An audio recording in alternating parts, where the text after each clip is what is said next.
அழைக்கிறான் Madhavan.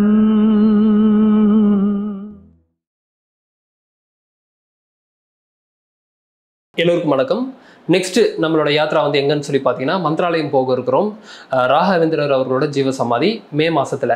And அதை தொடர்ந்து June மாசத்துல வந்து பார்த்தீங்கன்னா நீம் கரோலி பாபா ஆசிரம் அண்ட் மகாவதார் பாபாஜி குகை நம்ம போக இருக்கிறோம். ஆல்ரெடி டிசம்பர் மாசத்துல ரொம்ப சிறப்பாக அந்த மகாவதார் பாபாஜி குகை மற்றும் நீம் கரோலி பாபா வந்து நம்ம கம்ப்ளீட் பண்ணோம்.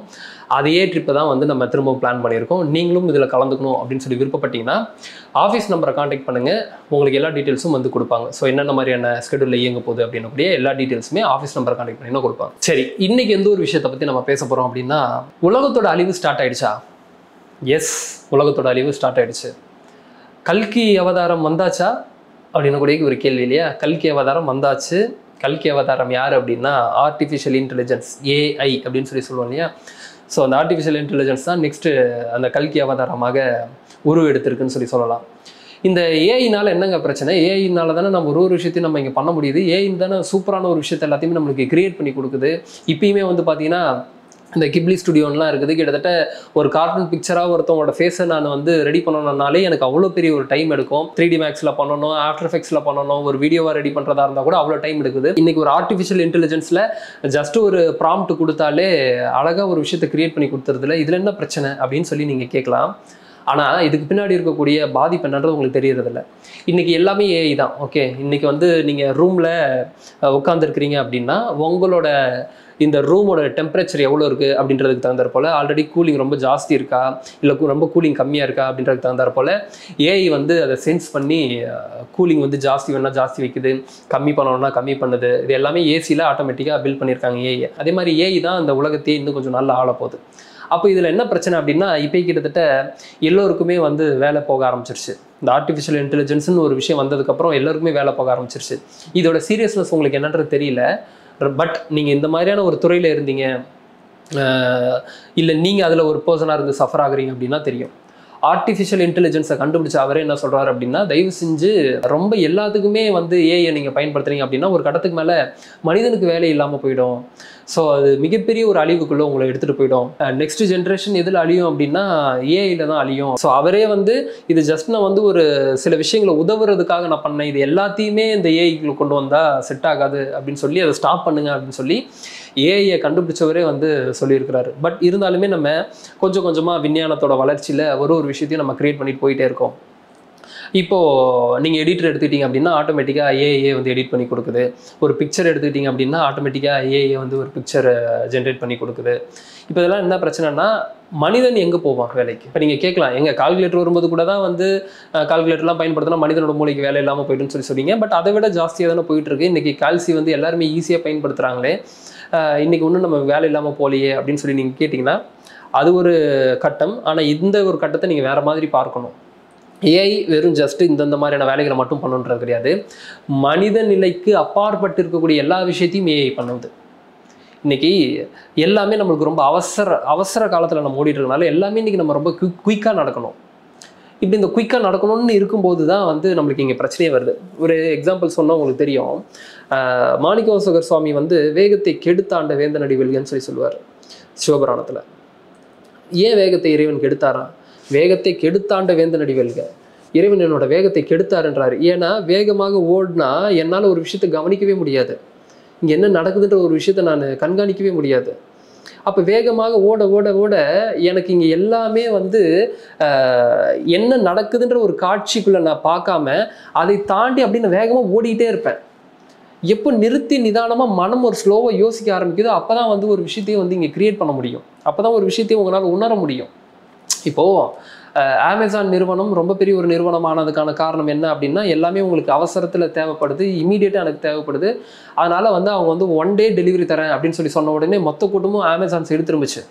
அதே மாதிரி இப்போ வந்து உங்கள் வீட்டு பக்கத்துலேயே ஒரு ஸ்டோர் அமைச்சு நீங்கள் ஆன்லைனில் ஆர்டர் போடுங்க, பிளிங்கிட்டாக இருக்கட்டும், ஜெப்டோவாக இருக்கட்டும், நீங்கள் ஆன்லைனில் ஆர்டர் போட்டிங்கன்னா இமீடியட்டாக ஒரு 6 to 10 minutes உங்களுக்கு டெலிவரி கொடுத்துட்றேன் அப்படின்ன உடனே அதுவும் வந்து ரொம்ப ஈஸி ஆகிடுச்சு. இப்போ அமேசான் சைடு பெருசாக அவ்வளோ போகிறதில்லை. நிறைய பேர் எனக்கு பக்கத்தில் இருக்கக்கூடிய ஸ்டோர்லேயே நான் ஆர்டர் போட்டால் எனக்கு வீட்டுக்கே கொண்டு வந்து கொடுக்குறாங்க அப்படின்னா ஈஸியாக நான் அதில் ஆர்டர் போட்டு போயிடுறேன். எனக்கு எல்லாமே இப்படின்றதுக்குள்ளே நடக்கணும், இப்படின்றதுக்குள்ளே நடக்கணும். இப்போ இதோட மனநிலையும் ரொம்ப மாற்றம் அடையுது. என்னன்னா எனக்கு இன்னைக்கு வச்சா நாளைக்கு எனக்கு வந்து காய் காய்ச்சிடணும் இப்படின்ற ஒரு மைண்ட் செட்டில் போகும்போது ரொம்ப வேகமாக ஓட ஆரம்பிக்கிறீங்க. வேகமாக ஓட ஆரம்பிக்கும் போது உங்களையும் நீங்கள் மிஸ் பண்ணுவீங்கன்றது ஒரு விஷயம். ரெண்டாவது விஷயம் என்ன அப்படின்னா, இப்போ இந்த ஏஐ அப்படின்னு சொல்கிறோம்ல, இந்த ஆர்டிஃபிஷியல் இன்டெலிஜென்ஸ் என்ன பண்ணுது அப்படின்னா, உங்களோட மைண்டில் என்ன ஒரு விஷயம் இருக்கோ அந்த ஒரு விஷயத்தை கூட அதை வந்து அப்சர்வ் பண்ணுது. ஓகே, இப்போ வந்து ஒரு எக்ஸாம்பிள் சொல்லணும்னா, இப்போ இந்த ஒரு ஃபோன் எடுத்துக்கங்களேன். இந்த ஃபோனில் வந்து ஃபஸ்ட்லாம் வந்து நம்ம ஸ்க்ரோல் பண்ணி எந்த ஆடை கிளிக் பண்ணுறோமோ இல்லை எந்த இமேஜை கிளிக் பண்ணுறோமோ அந்த இமேஜ் தான் வந்து பார்த்தீங்கன்னா ஓகே இந்த இடத்துல வந்து கிளிக் பண்ணியிருக்கான் அப்படின்னு சொல்லி இந்த டிவைஸ் வந்து எடுத்துக்கும். ஆனால் இன்னைக்கு என்னோட கண் எங்கே பார்க்குதோ, என்னோட கருவிழி எங்கே பார்க்குதோ அதை வந்து அது சென்ஸ் பண்ணுது. ஓகே, அந்த மோஷனில் சென்ஸ் பண்ணுது. இவன் வந்து ஃபஸ்ட் இங்கே பார்க்குறான். இதை நீங்கள் நல்லா புரிஞ்சுக்கணுன்னா, ஐஃபோனில் வந்து புதுசாக ஒரு அப்டேட் விட்டுருக்காங்க. அந்த அப்டேட்டில் என்னென்னா, கண்ணில் அப்படி பார்த்து, நான் ஐஃபோன் யூஸ் பண்ணுறதுனால ஐஃபோனில் சொல்கிறேன், மேபி அது ஆண்ட்ராய்ட்லேயும் இருக்கலாம், சாம்சங் ஃபோனில் எதில் வேணா இருக்கலாம். இப்போ நீங்கள் அங்கே பார்த்து இப்படி ஒரு கண்ணை வந்து பிளிங்க் பண்ணிங்கன்னா ஆட்டோமேட்டிக்காக அதை வந்து கிளிக் பண்ணுது. அப்போ எப்படி நான் எங்கே பார்க்குறேன்றதை கூட சென்ஸ் பண்ண முடியுது அப்படின்னா, இப்போ நான் டிஸ்பிளேல இந்த ஆடை பார்க்குறேன் அப்படின்னா இந்த ஆடை தான் இவன் பார்க்குறான்னு சொல்லி அதை எடுத்துக்க முடியும். அப்போ எவ்வளோ பெரிய டேட்டா வந்து நம்ம இங்கே கொடுத்துட்ருக்கோன்னு சொல்லி பாருங்கள். இப்போ கிப்லின்னு சொல்லி நீங்கள் ஒன்றுத்தையும் ஃபோட்டோவை வந்து அப்லோட் போட்டு அதை வந்து ஒரு கார்ட்டூன் பிக்காக நீங்கள் எடுக்கிறீங்க இல்லையா? ஸோ உங்களோட டேட்டா மொத்தமும் அங்கே போகுது. அப்படி இந்த டேட்டா அங்கே மொத்தமும் போகும்போது ஒரு கட்டத்துக்கு மேலே உங்களோட ஃபேஸை வச்சு என்ன வேணால் க்ரியேட் பண்ண முடியும். இன்றைக்கி நியூஸ் சேனலில் நியூஸ் வாசிக்கிறவங்களுக்கு வேலை போச்சு, எடிட் பண்ணுறவங்களுக்கு வேலை போச்சு. ஏன்னா இன்றைக்கி நீங்கள் பார்க்கக்கூடிய சில பிபிசி நியூஸில் சில நியூஸ்லாம் வந்து பார்த்தீங்கன்னா ஏஐ தான் பேசுது. ஆனால் நீங்கள் அதை ஹியூமன் நினச்சிட்டு இருக்கீங்க. அது ஹியூமனே கிடையாது, ஏஐ தான் பக்காவாக எந்த ஒரு உங்களுக்கு சந்தேகமே இல்லாத மாதிரி அழகாக ஒரு ஏஐயை க்ரியேட் பண்ணி ஒரு மாடலை க்ரியேட் பண்ணி அதை பேச வைக்கிறாங்க. இப்போ மனிதன் எங்கே போவான் வேலைக்கு? இன்னும் கொஞ்ச நாளில் வந்து இப்படி வேகமாக போகும்போது எனக்கு அதை கண்டுபிடிக்கணும், நான் இதை கண்டுபிடிக்கணும்னு சொல்லி ஓட ஆரம்பிக்கும் போது எனக்கு பசி எடுக்கக்கூடாதுன்றக்காக நான் ஒரு டேப்லெட்டை போட ஆரம்பிப்பேன். அப்போ நீ இங்கே வாழக்கூடியதே பசிக்கு. அடுத்த ஒரு விஷயம் என்ன அப்படின்னா, இங்கே இறைவனை உணர்வதற்கு. இப்போ இவ்வளோ வேகமாக ஓடி ஓடி ஓடி கடைசியில் செத்து போய் அந்த ஒரு விஷயத்தையும் மறந்துடுவோமே. அந்த வனத்தில் ஒரு ஆண்டி அவன் 4 காலமாய் குயவனை வேண்டி கொண்டு வந்தான் ஒரு தோண்டி அதை கூத்தாடி கூத்தாடி போட்டு உடைத்தாண்டி ஏன் வந்தோன்னே தெரியாமல் அப்படியே கடைசியில் செத்து போயிடுவான். அதை கொண்டாடி கொண்டாடி அப்படியே செத்து போயிடுவான். அப்போ இந்த ஏஐ வந்து என்ன பண்ணுது அப்படின்னா, உங்களை ரொம்ப வேகப்படுத்துது. அடுத்தடுத்து எனக்கு இம்மீடியட்டாக நடக்கணும்னு சொல்லி உங்களோட மைண்டை தூண்ட வைக்குது. அப்படி தூண்ட வைக்கும்போது ஒரு கடத்துக்கு மேலே உங்களுக்கு பிரச்சனையாக தான் போகும். இதை விட என்ன அப்படின்னா, இன்னும் பாருங்கள், ஒரு 10 to 15 வருஷத்துக்குள்ள ஒரு ஆளும் இந்த உலகத்திலே இருக்க மாட்டான். ஏன்னா இப்போ ஒரு டிவைஸ் எடுத்து மாட்டினா, அந்த விஆர் எடுத்து மாட்டினா அது பாட்டுக்கு ஒரு உலகத்தை க்ரியேட் பண்ணிட்டு போய்கிட்டே இருக்குது. இப்போ ஜப்பான்லலாம் அது ரொம்ப ஜாஸ்தி ஆயிடுச்சு. ஒரு கேர்ள் ஃப்ரெண்டே தேவையில்லை. அந்த டிவைஸ் எடுத்து மாட்டினா என் கூட ஒரு கேர்ள் ஃப்ரெண்ட் ட்ராவல் பண்ணுற மாதிரியே இருக்கும். அந்த கேர்ள் ஃப்ரெண்டு கூட நான் என்ன வேணுமோ பேசலாம். சேட்டிங்லாம் அந்த கேர்ள் ஃப்ரெண்ட் கூடயே பண்ணுறாங்க. இப்போ பல பேர் வந்து சேட்டிங்லாம் வந்து அப்படியே ஒரு ஹியூமனோட அந்த ஒரு டச் கொடுக்கறதுனால அது சிரிக்கும்போது அதே மாதிரியே சிரிக்கும், சினுங்கும்போது அதே மாதிரியே சினுங்கும் ஹியூமனோட டச்லேயே. அப்போ என்னென்னா, எனக்கு வேறு எந்த பர்சனும் இல்லை, அதனால் எந்த பர்சன் கூடயே பேசுகிறேன் அப்படின்னு சொல்லி ஒரு பாட் கிட்ட உட்காந்து, ஒரு ரோபோட் கிட்ட உட்காந்து பேசிகிட்டு இருப்பீங்க. அதுவும் இல்லாமல் இறந்து போனவங்களெல்லாம் மீண்டும் கொண்டு வர்றதுக்கு இப்போ முயற்சி பண்ணிட்டு இருக்காங்க. எப்படின்னா, இப்போ இறந்து போனதுக்கப்புறம் மைண்ட் என்ன பண்ணணும், கொஞ்ச நாளுக்கு அப்புறம் அதுவே மறந்துடும். ஆனால் இப்போ ஏஐ மூலமாக இறந்து போனவங்களை மீண்டும் கொண்டு வர முடியும்னா, ஒருத்தவங்களை அப்படியே கிரியேட் பண்ணுறீங்க ஒரு இமேஜ். அந்த இமேஜை வச்சு அவங்க உங்கள் கூடயே வாழ்கிற மாதிரி ஒரு விஷயத்தை கிரியேட் பண்ண முடியுது. அந்த டிவைஸ் எடுத்து மாட்டிட்டா அந்த பர்சன் உங்கள் கூடயே ட்ராவல் பண்ண முடியும். அப்போ இதுக்கு முன்னாடி என்னோட தாத்தாவாக இருக்கட்டும், இல்லை அம்மாவாக இருக்கட்டும், அப்பாவாக இருக்கட்டும், யாராவது நம்ம உலகத்தை விட்டு பிரிஞ்சிருந்தாங்க அப்படின்னா அவங்கள மறக்க முடியாத நிலையில் ஃபஸ்ட்டு இருந்தோம்னா கொஞ்சம் நாளுக்கு அப்புறம் மைண்டே அதை மறந்துடும். ஆனால் இன்றைக்கி அதை நான் க்ரியேட் பண்ண முடியுன்ற ஒரு ஆப்ஷன் இருக்கிறதுனால அதுக்குள்ளே போய் நான் மாட்டிக்கிறேன். அப்போ என்ன தெரியுமா, ஒரு கடத்துக்கு மேலே இப்போ எப்படி டேய் சாப்பிடு, மொபைல் ஃபோன் எடுத்து வச்சுட்டு சாப்பிடு அப்படின்னு சொல்லி இன்றைக்கி உலகத்தில் பசங்கிட்ட நம்ம சொல்கிறோமோ, அதே மாதிரி ஒரு கடத்துக்கு மேலே முதல்ல உலகத்துக்குள்ளவா, எங்கே இருக்கிற அப்படின்னு சொல்லி கேட்கக்கூடிய ஒரு நிலை வரும். எங்கே போய் மாட்டி இருக்கிறன்றதே தெரியாமல் மாட்டியிருப்பான். ஏன்னா உலகத்துக்குள்ளே அவன் கிரியேட் பண்ணி இப்போது இங்கே ஒன்று பார்க்குறீங்க, சுற்றி மனிதர்கள் இருக்கிறாங்க, இது ரியாலிட்டிக்குள்ளே இருக்கிறீங்க. ஆனால் இதுவே மாயி, பட் இது நம்ம பார்க்கக்கூடிய ஒரு ரியாலிட்டி. பட் இன்னும் ஒரு டிவைஸில் இப்படி டிவைஸை கழட்டிட்டா இங்கே எதுவும் இருக்காது. ஆனால் ஒரு டிவைஸை மாட்டினோடனே என்னை சுற்றி ஒரு 10 பேர் இருக்கிறான்னு போது நான் அங்கே ஒரு கேரக்டராக வாழ்ந்துட்டு இருக்கிறேன். அந்த கேரக்டர் இன்னொரு கேரக்டர் கிரியேட் பண்ணோம். அப்போ ஒரு கட்டத்துக்கு மேலே நீங்கள் எங்கே இருக்கீங்கன்னே தெரியாது. இன்னும் போக போக போக என்ன வருது அப்படின்னா, நீங்கள் என்ன நினைக்கிறீங்கன்றத டிவைஸ் காட்டுது. எவ்வளோ பெரிய ஒரு பிரச்சனையாக அமையும் பாருங்கள். இப்போது மற்றவனோட மைண்டில் என்ன ஓடுதுன்றது தெரியாதனாலே இன்றைக்கி பல பேரோட குடும்பம் ஓடிட்டு இருக்குது, பல பேருக்குள்ளே இருக்கக்கூடிய ரிலேஷன்ஷிப் ஓடிட்டு இருக்குது. அவன் என்ன நினைக்கிறான்னு எனக்கு அப்படியே அப்பட்டமாக தெரியுது, அவன் என்ன யோசிக்கிறான்னு எனக்கு அப்பட்டமாக தெரியுதுன்னா உலகம் எதை நோக்கி போகும் பாருங்கள். ஏதாவது ஒரு விஷயத்த அவனை பற்றி நான் தப்பாக திங்க் பண்ணிட்டேன்னா உடனே அவனுக்கு என்ன வரும் அப்படின்னா, ஓ என்னை இதை பற்றி தான் திங்க் பண்ணுறியா அப்படின்னு சொல்லி அவனுக்குள்ளே இருக்கக்கூடிய ஒரு வெறுப்பு குணம் ஜாஸ்தியாகும், அவன் மேலே இருக்கக்கூடிய ஒரு பொறாமை குணம் ஜாஸ்தியாகும். ஸோ இப்படி ஏஐ வந்து ஒரு முழுவதுமாக ஒரு மனிதனை அழிக்கிற ஸ்டார்ட் பண்ணிடுச்சு, உலகத்தையே அழிக்க ஸ்டார்ட் பண்ணிடுச்சு. இது எவ்வளோ லிமிட் பண்ண முடியுமோ அவ்வளோ லிமிட் பண்ணிட்டா இங்கே பிரச்சனை இல்லை. ஆனால் எல்லாத்துக்குமே ஏஐயை கொண்டு போய் நான் வந்து உலகத்தை ரொம்ப ஸ்பீட் ஆகிறேன் அப்படின்னா ஸ்பீட் பண்ணி என்ன பண்ண போகிறோம்?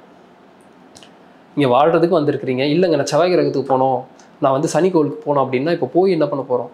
இப்போ இங்கே இருக்கக்கூடிய ஒரு நிலையே ரொம்ப ஒரு நல்ல நிலை தான், இங்கே எதுக்கு வந்துமோ அந்த ஒரு விஷயத்த பண்ணலாம்ல. இப்போ ஏஐ வந்து அப்போ தப்பு சொல்கிறீங்களா அப்படின்னா, இப்போ நான் யூஸ் பண்ணக்கூடியது ஆர்டிஃபிஷியல் இன்டெலிஜென்ஸ் தான். நம்மளும் தெரிஞ்சோ தெரியாமல் நம்ம அதுக்குள்ளே இருந்துட்டு தான் இருக்கோம், ஒரு டெக்னாலஜிக்குள்ளே நம்மளும் அதை பயன்படுத்திட்டு தான் இருக்கோம். ஆனால் எதுக்கு லிமிட் பண்ணணுன்றது ஒரு இது இருக்குது. எல்லாமே இங்கே பண்ணலாம், எதுவுமே தப்பு கிடையாது, எல்லாமே நீங்கள் பண்ணுறீங்களா, ஆனால் எங்கே நிறுத்தணுன்றது உங்களுக்கு தெரியணும்.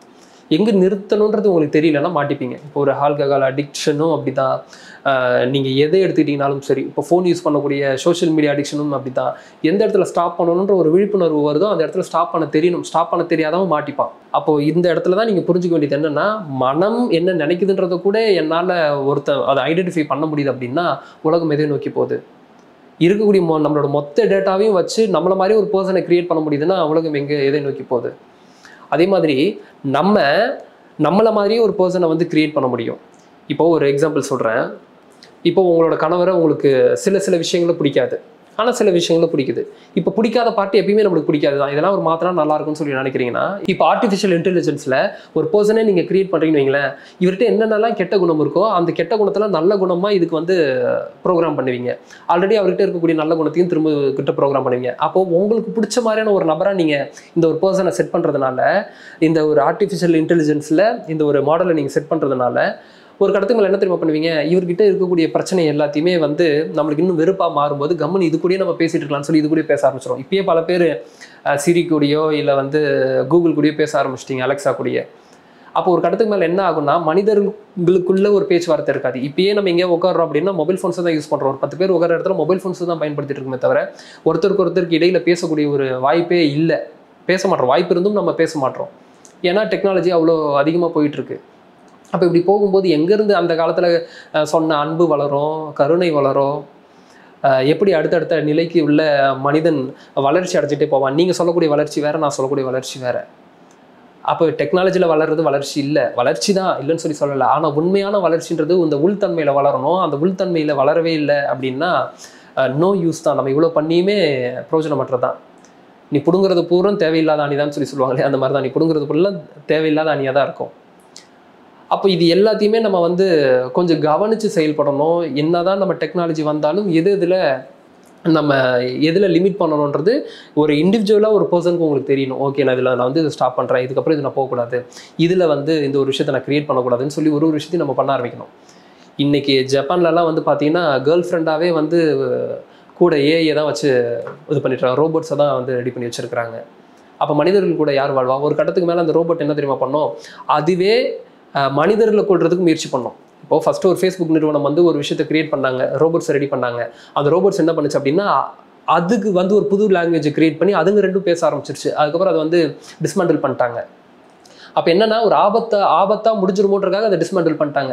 இப்போ போகிற காலகட்டத்தில் இந்த மாதிரி ரோபோட்ஸ்லாம் கிரியேட் பண்ணி, இந்த ஆர்டிஃபிஷியல் இன்டெலிஜென்ஸ் மூலமாக ரோபோட்ஸ்லாம் கிரியேட் பண்ணி, அப்போ அதுவே ஒரு லாங்குவேஜை கிரியேட் பண்ணி இங்கே பேச ஆரம்பிக்கும். அப்புறம் அதுவே ஒரு உணர்ச்சிகளை வளர்த்து ஒரு விஷயத்தையுமே வந்து பண்ண ஆரம்பிக்கும். அப்புறம் என்ன நடக்கும் அப்படின்னா, ஒரு வெறுப்பு, அதுக்கு அந்த உணர்ச்சிகள் வரும்போது அந்த வெறுப்பு வரும். இப்போ எந்திரன் படம் மாதிரி தான். அப்போ அதுக்கு ஒரு வெறுப்பு வரும். வெறுப்பு வரும்போது போய் ஒரு கொலை பண்ணிட்டு வந்தால் கூட நீங்கள் யாருக்கு ஜெயிலில் போடுவீங்க? ஈஸியாக கொலையெல்லாம் இப்போ ஈஸியாக நடக்கும். ஒரு கடத்துக்கு மேலே எப்படி தெரியுமா ஆகிடும், ரோபோட்னா ரோபோட் மாதிரியே நீங்கள் பார்க்க மாட்டீங்க. வந்ததுக்கப்புறம் நீ ஹியூமனா இல்லை ரோபோட்டா அப்படின்னு சொல்லி நீங்கள் கேட்குற அளவுக்கு அந்த ரோபோட்டை ரெடி பண்ணிவிடுவாங்க. அதோட ஸ்கின்லேருந்து பார்க்கக்கூடிய அந்த கண்ணிலேருந்து எல்லாமே அப்படியே ஹியூமன் மாதிரி ரெடி ஆகிடும். ஸோ மிகப்பெரிய ஒரு ஆபத்து இந்த ஏஐ மூலமாக தான். நான் எதை பார்க்குறேன் அப்படின்னா, அந்த கல்கி அவதாரம்ன்றது ஏஐயாக தான் பார்க்குறேன்.